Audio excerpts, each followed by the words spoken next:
انا دلوقتي اعرف منين ان فيتامين د قليل في جسمي؟ في اعراض المفروض هتظهر الاول، زي تساقط في الشعر، لون الجلد هيتغير، الم اسفل الظهر، صعوبه في النوم وارق، ارهاق عام في الجسم.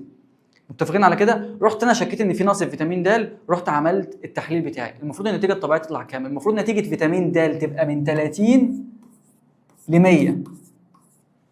تحت ال 30 في نقص في فيتامين د، فوق ال 100 دي توكسيستي او سميه فيتامين د. ما بتحصلش كتير بس بتحصل.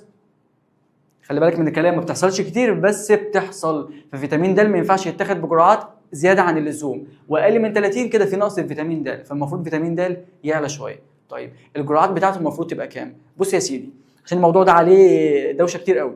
الجرعات العلاجيه لو انا مثلا عندي نقص في فيتامين د وباخد علاج، طبعا الدكتور هيكتب لي عليه، باخد مثلا تقريبا 50,000 وحده في الاسبوع.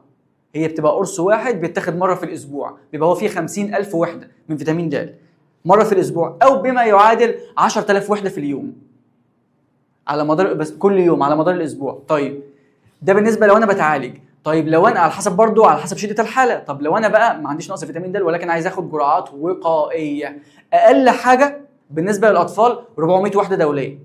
بالنسبه لي من عمر مثلا سنه ل 16 سنه 600 وحده دوليه. بالنسبه للكبار 800 وحده دوليه في اليوم الواحد.